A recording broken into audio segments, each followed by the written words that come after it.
Magandang araw po sa inyong lahat. Ako nga po pala si Reven L. De La Rosa, ang Team Gamma.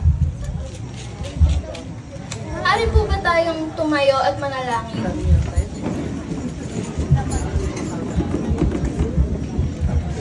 Lord, thank you po sa araw na to at nagtipon-tipon po kami dito upang makinig sa iyong salita.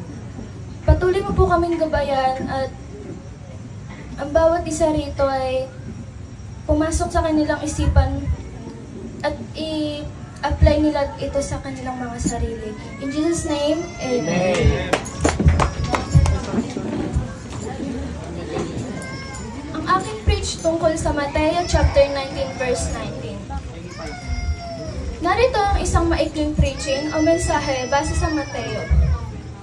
Igalang mo ang iyong ama at ina, ibigin mo ang iyong kapwa gaya ng iyong sarili.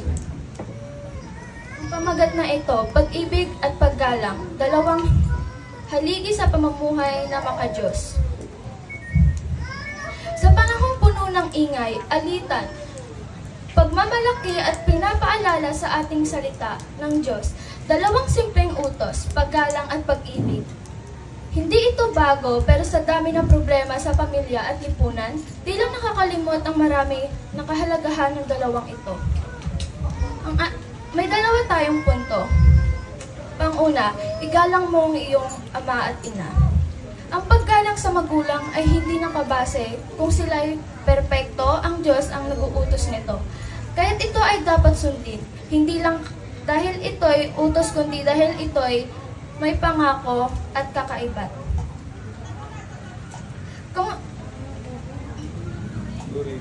Ako ay may question lang po. Kumusta ang pakikitungo mo sa iyong mga magulang? Sa salita mo ba at sa gawa, na ipapakita mo ba ang pagrespeto? Pangalawa, ibigin mo ang iyong kapwa gaya ng iyong sarili. Hindi lang pagmamahal sa sarili ang mahalaga, kundi ang pagmamahal sa iba, na parang sarili mo. Mahirap? Oo. Pero sukatan at tunay na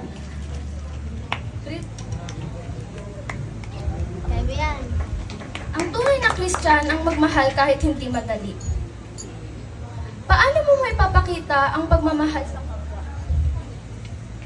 May pinapatawad ka bang tao na hanggang ngayon ay dala-dala mo pa rin ang iyong sama ng loob?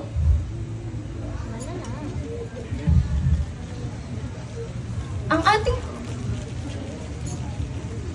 pangwakas ay hindi lang simple paalala ito sa isang lifestyle. Ang pamilyang may respeto at komunidad sa puno ng pag-ibig ay salamin ng kaharian ng Diyos. Dito sa lupa, panawagan, ngayong araw na to, magsimula ka sa dalawang simpleng bagay. Tawagan o yakapin ng iyong magulang.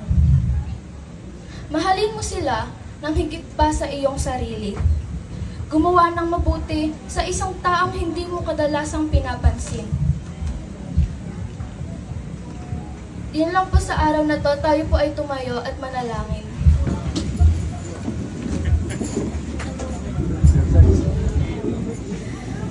Lord, thank you po sa araw na to. Naway makapag-preach po ang ibang team at patuloy mo po silang gabayan sa kanilang pag-preach. Sana po